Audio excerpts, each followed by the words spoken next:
If you're looking to become a psychologist, then let this be your guide. With this podcast at your side, you'll be on your way to being qualified. It's the Aspiring Psychologist Podcast with Dr. Marianne.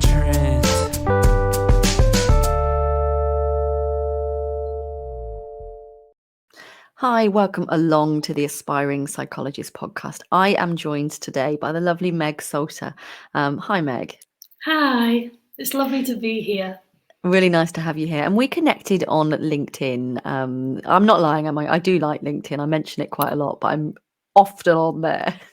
And yeah, we were just thinking about a number of issues. And I was like, how did you feel maybe about coming along and recording a podcast episode? And you were naturally a little bit apprehensive, but you went for it. And so thank you for being brave.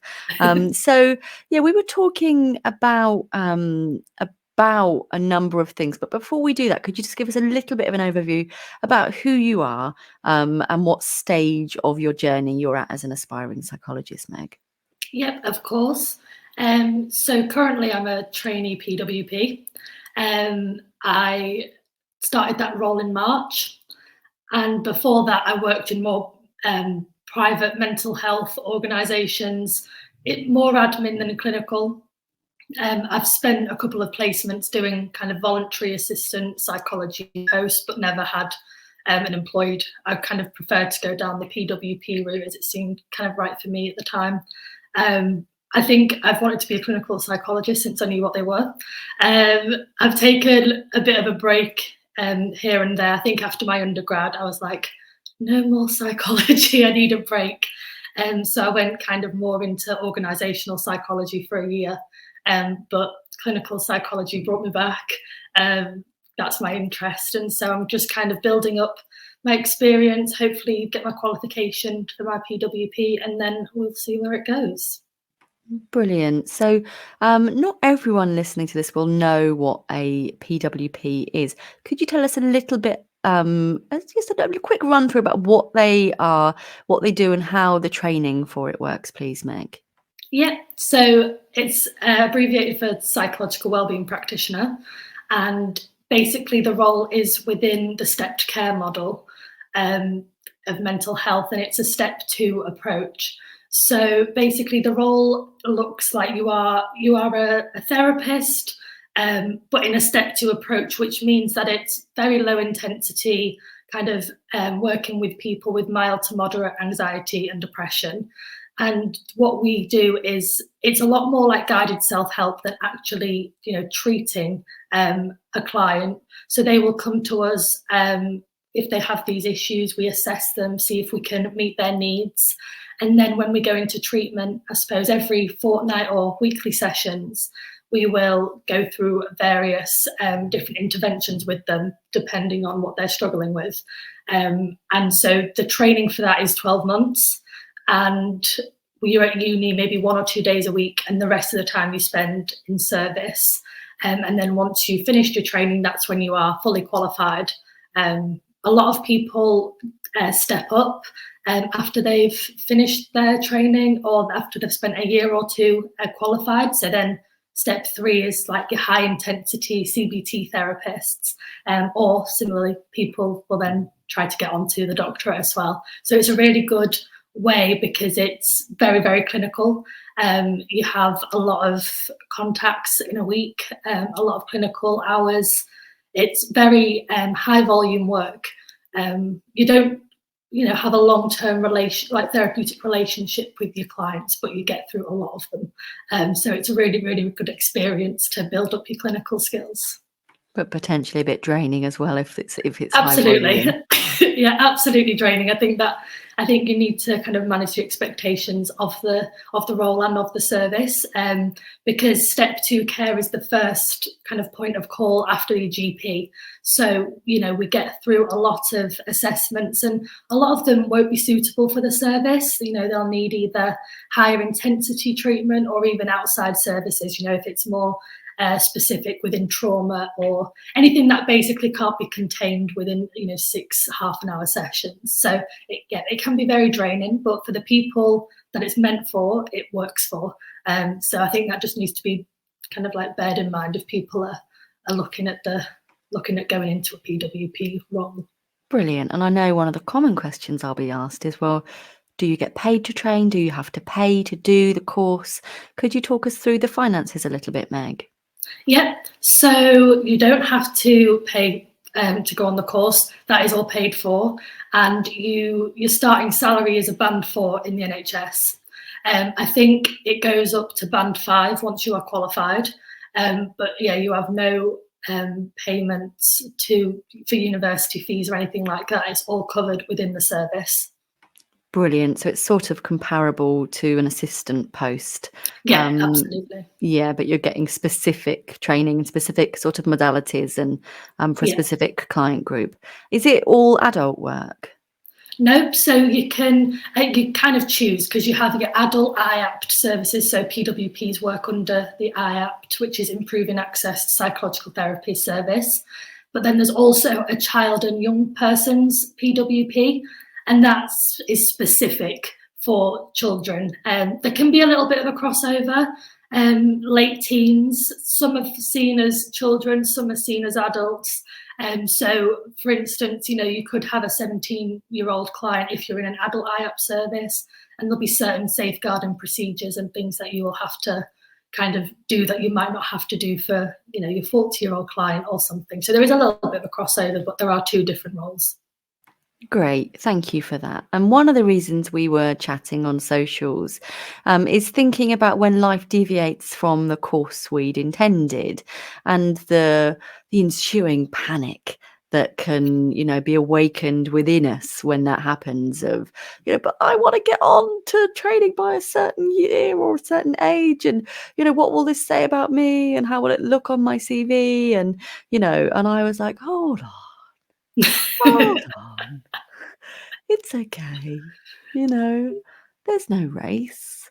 Yes.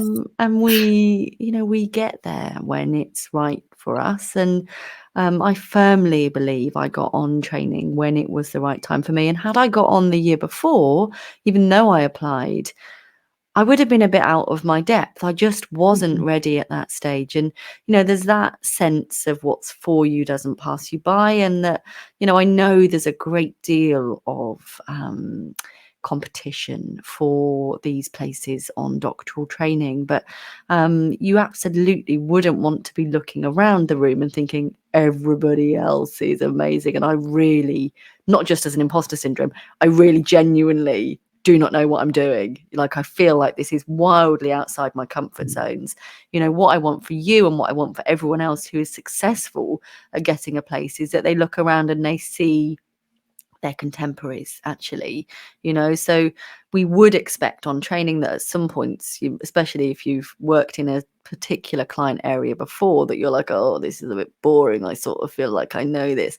But as training progresses, you might find that teaching on learning disabilities, intellectual disabilities, or different areas of mental health that you haven't worked with before, you will feel less skilled, and so that you've got more to learn. But there should be some feelings of mastery in what we're doing. It shouldn't feel like totally starting afresh, but there should be some bits where you're like, this is a bit trickier than I imagined. It should feel like a bit of a stretch, but not wildly, wildly out of your comfort zone. So we were speaking about the impact of work, but generally our mental health, and how that can affect us at times. I've absolutely had time off for my mental health in the past. So when my dad died, I took a chunk of time off to kind of grieve. I was qualified at that point, but absolutely, if that had happened during my training, I would have done that during my training.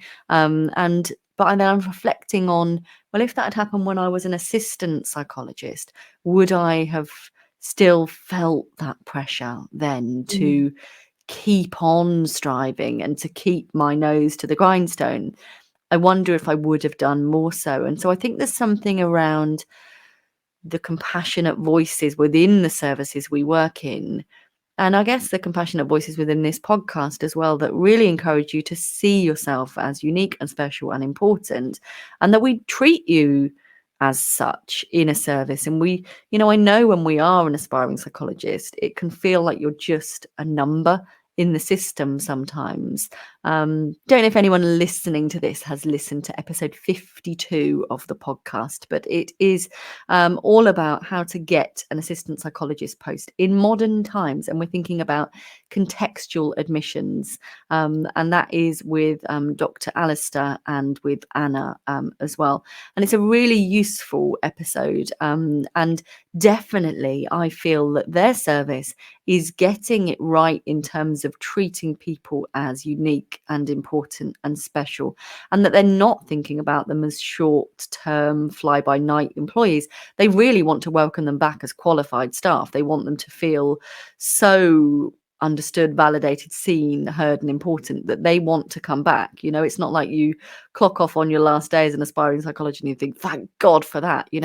This would be the ultimate level of success. It's like when we're raising children, that if your children choose to be in your life in adult life, that's the biggest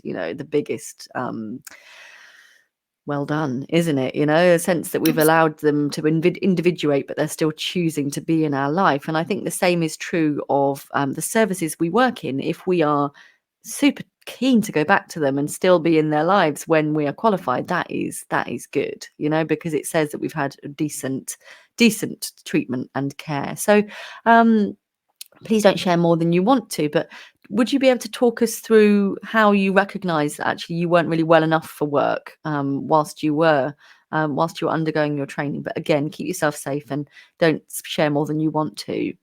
Yeah, absolutely. So I think I'm sure people can relate, especially in this field, that you always try to kind of shove your own feelings down, and you want to get on with the job, and you want to be perfect, and you want to do your best, and you want to give everything for your clients. And it was earlier on in the year, and I was thinking, I'm not feeling so good, and I'm trying to deliver, meet service outcomes, or try and impress my employers and my uni tutors and things like that.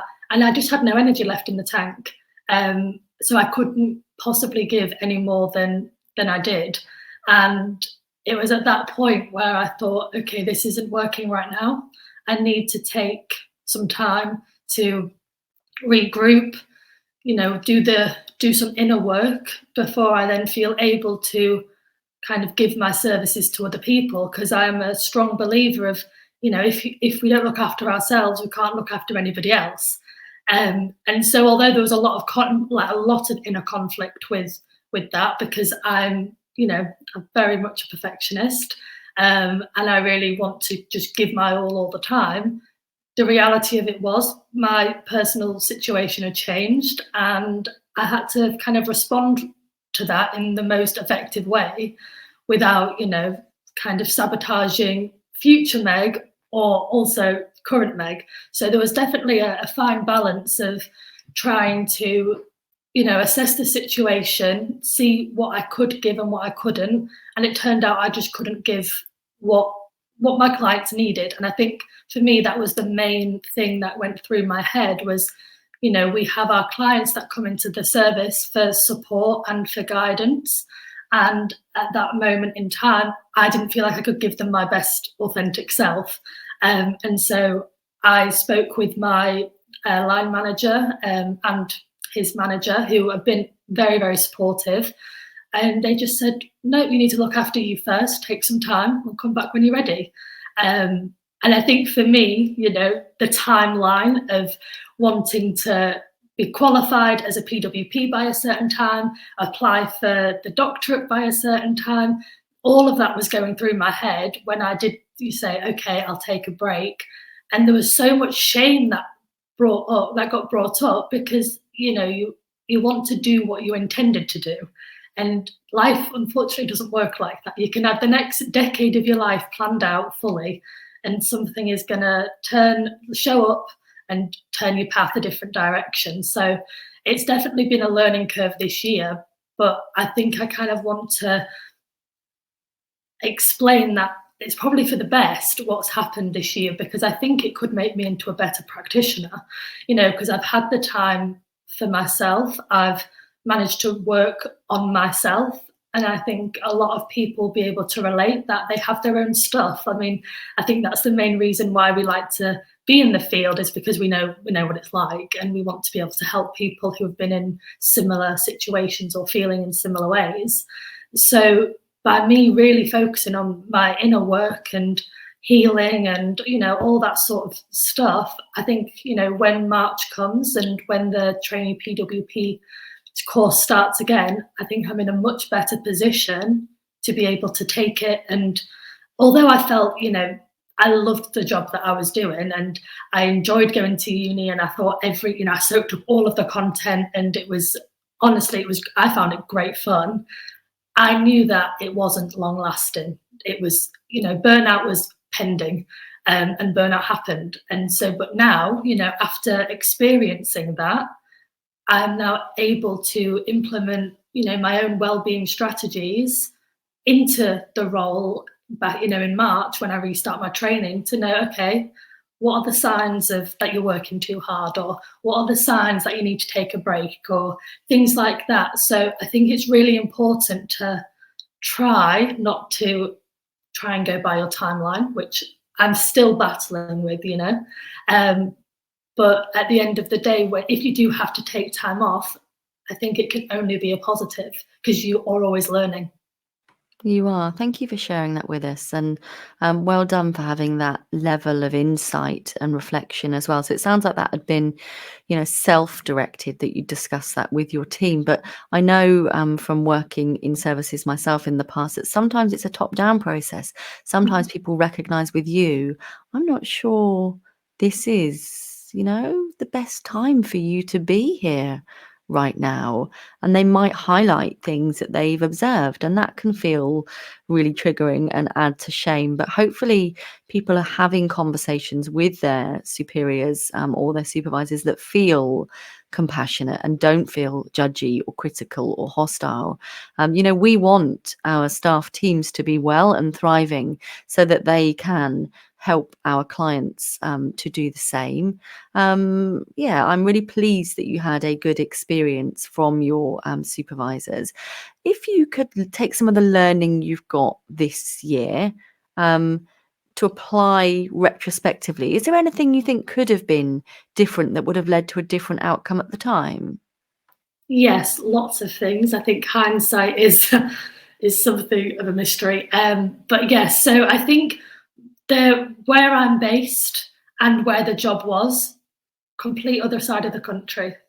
And when you're in the position of being offered this, fancy new job on your road to being a clinical psychologist, you kind of take it without thinking about it, because the places are so competitive, and somebody says that they want you and you're there. So I just took it, and I was like, okay, I didn't really think it through at all. I'm from the north of the country, and on a purely logistic level, the north is cheaper than the south. And so then transferring to the south, I was like, I don't actually know if this is feasible. But so at the time, I would commute. I had a family friend in the same city, so I would commute down, stay with them, and commute back up. And it was 4.5 hours to 5 hours at a time. So that was kind of the first thing that I was like, maybe I did not think this through. And also, I think the biggest thing for me is how much you put into the role. I think it's so, it means so much to us, to do a good job and to do great, but I don't think anything is worth the expense of your well-being. And I think, I would do overtime. When I was finishing work, I would read through all of the uni reading, even the recommended that wasn't, core content, and even on weekends and before I went to bed. And my whole life revolved around being a PWP. And I think that's not possible. Nobody can work 24 hours a day. And although I wasn't, seeing clients all that time, it was constantly on my mind. And so I think I would have tried to set more boundaries in place, when I log off from work, because I worked from home as well as in service, I'd log off. I should have hid my laptop or make it a complete anti-work zone so I can then do things for me and, my family, my friends, and then come back fresh the next day instead of feeling like you're just continually just being a PWP. And I think, the journey of becoming a psychologist or a practitioner in any discipline, really, I think you need to be able to take the time, because you just want to soak up everything, because you do feel like you're on a timeline and you feel like you need to get through it as quick as possible. But actually, in retrospect, if I'd slowed down, then that could have, been more beneficial. And I think even before taking the role, I felt the pressure to do something new. The role came up quite spontaneously. I was just browsing LinkedIn and it came up and I thought, oh, okay. And then I applied and, a week later I'd got the job. And so there was not much time to think about anything. And because, we do want to progress on the psychology ladder, we do take things without maybe thinking it through completely. And although I felt that I was, competent enough to do the role at the time, and I didn't feel out of my depth any more than I should have, I think it's all about balance, I think. And, a lot of people talk about balance. It's coming up a lot in mindfulness practice and all that sort of thing, but it's so important. And I always took it for granted and said, I don't need mindfulness, I just need to keep working. But actually, if you can just slow down and take it a step at a time and don't put too much pressure on yourself to be perfect, then I think that would have got me a lot further. Thank you for sharing that. And yeah, 4.5 hour commute is never going to be doing anyone a good service. That's going to make you exhausted before you've even begun. That's going to sap the soul out of anybody. And I'm guessing if there'd been a choice for a course closer to you, you'd have gone for that. But this isn't what that was. It was like one employing trust who were employing trainee PWPs. You saw it, applied, and that was that. But yeah, with a compassionate choice, you likely would have gone for one that was half an hour down the road from you, but that wasn't available. And just to put some context in this, I absolutely did this. I had a bit of a wild phase where I decided I needed an NHS assistant post, and I needed it to be in a different clinical area than the one I was working in, and I scattergunned the country with applications. And when it came to it, and I was offered an interview in Birmingham and an interview in Nottingham and an interview in the Lake District, and I was living in rural Northamptonshire, it came to it, I was like, I don't even want to live in the lakes. I think I sort of thought, that'd be all right. It'd be like an hour and a half or so up the motorway. No, that would have been like 3.5, 4 hours. That's a long way. You just didn't think, Marianne. And we're allowed to be mindful and make choices that work for ourselves and our lives. And of course, we might think that would be a fantastic job, but it might have to be a fantastic job for somebody else that lives more close, that lives closer than I do. And I can compassionately let that one go. I can shrink my geographical area when I'm on track or NHS jobs or wherever, so that I'm only traveling within 30 miles. And even that is probably further than I want to travel. So, Yes. We can't do everything. We can't get all the experience. I think about when I was an undergraduate. I was 18 and I was in the, I think it's theoretical themes and debates lecture, and the lovely Alan Granfield was teaching me. I wonder if he's maybe not around anymore, because he was a little bit older at the time, but he was talking to us about the id, the ego, and the super ego.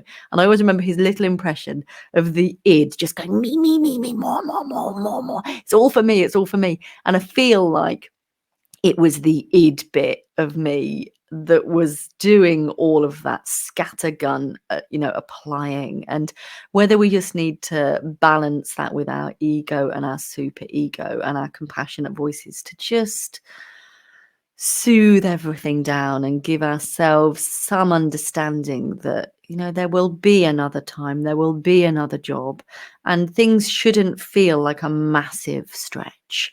They should feel, just within our comfort zones. But if they're not, that's a sign. So we look at window of tolerance a lot in the work I do with people. If they're too much of a stretch, it's going to leave you feeling, hyper aroused or hypo aroused, and those are not good states to be in. No, I'm smiling when you share that story, because I think so many people will be in the same boat. I mean, I know a few people. I do it myself. I think because there is this kind of expectation on the psychology field of, the sooner you qualify, the better, and all of that. You just do things. You kind of, it's almost like you're on autopilot. You think you're thinking at the time, but actually you're not. And for me, especially, I had a lot going on in my personal life at that time. And although a new job was definitely on the cards, because, I'd outgrown my old role, and I was ready to be a PWP, I think within the timing of what was going on for me personally, it probably wasn't a good time at all. And, with PWPs, there's 2 intakes a year. So you've got your March and your September. I could have waited till September, but I think there was that, internal pressure of, no, you've got to do it now, because if you leave your job and just take a couple months off, then what's that going to look like on your CV? And I think we all come back to, this needs to look good, even on your LinkedIn page, if there's any gaps in work, or if there's, you've maybe done a clinical post and then maybe reduced your hours and done more of an admin post or something like that. There's this pressure of everything has to add up. And I think sometimes in life, the different experiences, is what makes you a better practitioner, because, you've got more experience around you than just going from A to B to C to D. Sometimes life can take you around the back, and it could spin you around a bit. But I think essentially, we just have to kind of, like you said, soothe, take a breath, and try and really figure out what is best for us right now, instead of what's best for us 4 or 5 years time, because I think that's a very big inner conflict that I have. Yeah, I definitely agree. And I think this is part of the value of this podcast, is because it's very different when someone who understands the profession you're in and understands the struggles that you have says, hold on a minute, really? Like someone needed to say to me, Marianne, what are you doing? Why are you applying to the lakes? Look at a map. Do you know where that is? And I'd have been like, oh, I've been a little impulsive, been a bit hasty. But there's something, if your mum or, your auntie goes, really? It feels like they don't really understand. So I think, like I said, this is the value of the podcast, a compassionate, non-judgmental, empathic voice to say it's okay. There will be time. There are other options. There is another path you can take, and that's going to be okay too. It's not a race, even though it may feel like it. So yeah, learn from my past mistakes, so that you don't end up doing what I did, which was, semi on the edge of burnout, as I slumped on the stairs at my parents' house sobbing because I just couldn't do it. I couldn't do it. It was all too much. I can't go on a job interview to Nottingham tomorrow. I can't do it. I haven't got it in the tank, because I was at that time recovering from a car crash and doing a master's in part-time whilst working full-time and whilst recovering from a breakup of a long-term relationship. I didn't have the energy in the tank to get to Nottingham to go and do an interview for a job I probably didn't even really want, And so learn from me as you listen to this, and as you listen to Meg, learn from that, thinking about just taking stock on your individual capacity and your resources right now, which might be different than they were a few months ago, even when you applied. But you're allowed to make the decisions for you right now. And we can't, as you say, predict what might be coming and how that might affect our emotional or practical resources. And so it's always okay to take stock and continue to check that things are working for you. And actually what you found is taking time out hasn't been as bad as you'd expected. No, not at all. I think, there is that sometimes it creeps up, the inner conflict of I should be in the post right now, I should be doing that. But by taking the time off, I've learned a lot about myself. I've learned a lot about kind of my approach to work, to life in general. And I think just spending that time of like building up some more inner awareness, I think that really has kind of prompted me to move forward in a completely different way that I wouldn't have even thought of this time last year, because this time last year it was go, go, go. But now I'm recognizing when I'm starting to, lose energy, or when my tank isn't quite full, or, when personal circumstances arrive, that that's life, and it's about being able to tolerate that. And like you mentioned with the window of tolerance, I think this year for me has been all about expanding my window of tolerance, because this time last year there wasn't even a window, there was maybe like a crack of tolerance. But we're getting onto a window now. So I think it's so important, like you say, to take your time with things. And although I would much rather be in work, I'm employed, I'm just taking the time off. And I think, oh, I'm so left behind, my cohort is nearly qualified now, and that could have been me, and all those negative thoughts and ruminations come up. But I'm in such a better place than I was 10 months ago, that actually allows me to kind of take on the role again when training restarts in March, in a completely new light. And I've got so much more in my tank to be able to offer. And I've also got the kind of the skills now to recognize when I do need to take a break, and when I say break, I mean take the weekend off, or like have an evening to yourself, or reduce screen time, or anything like that, which before I wouldn't have had any of it. I would be so adamant to do things my way, to do it 100%. But you can't give 100% of yourself all the time. You need to be able to rest. And so I think it's done me the world of good to take some time off, just so I can recognize all of those inner awareness, really. Absolutely. And, we were thinking about the move towards contextual admissions as well, and how actually what you've been through will be really useful in terms of your awareness of services, but also, your ability to reflect and to draw on what you've been through.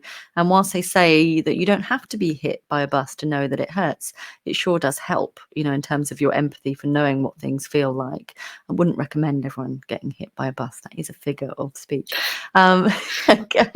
So, thank you so much for sharing your story with you. And I know it's one that many will resonate with, and that will be really useful for people in future. It's been a pleasure to be on the podcast. And I think when I reached out to you initially, I did not expect to, be offered to be on the podcast. And like you say at the start, although there was a bit of apprehension to start with, I just think it's nice to hear from somebody who's kind of been through different things. And I know that I appreciate it when guests come on the podcast. It just offers you a new perspective. And I really appreciate being here. And I hope that I have been of some value to others.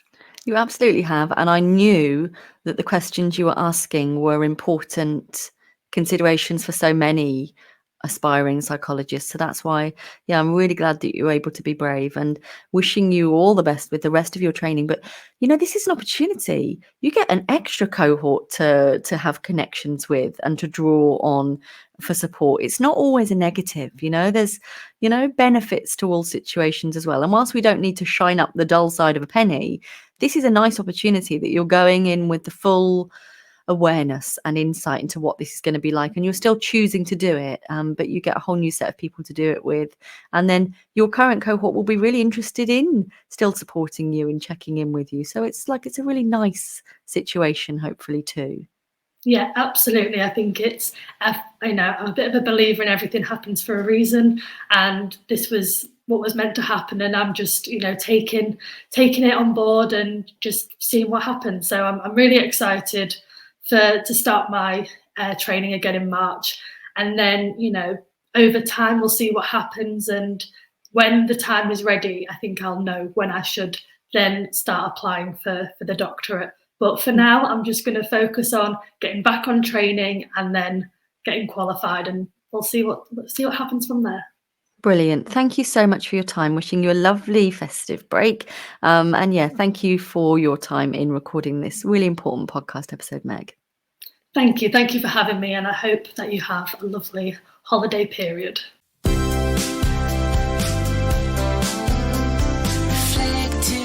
Of mental health professionals on the way to getting qualified. So many tips and lessons to learn from, so many things that you can try. The Aspiring Psychologist Collective. The Aspiring Psychologist Collective.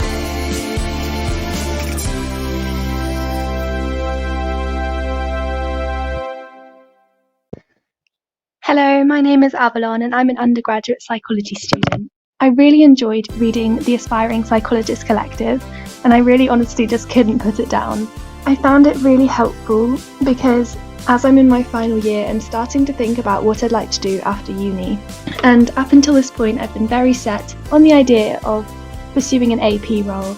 And the Aspiring Psychologist Collective helped me to see that there are so many more options out there that may appeal to me, and I'm looking forward to exploring some of these and broadening out my options. And I also really appreciated that people were open about their lived experience and how they navigated this over their psychology journey. I've had lived experience of an eating disorder, so it was really inspiring to hear about how people have brought that into their reflections and how it shaped the clinicians that they are today.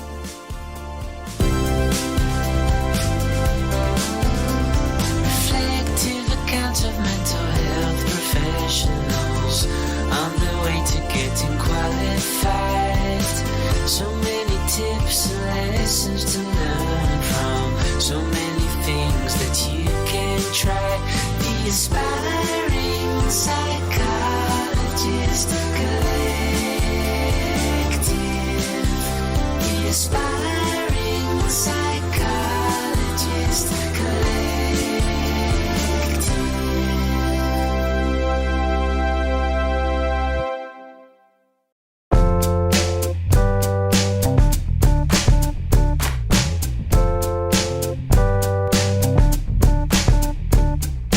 If you're looking to become a psychologist, then let this be your guide. With this podcast at your side, you'll be on your way to being qualified. It's the Aspiring Psychologist Podcast with Dr. Marianne.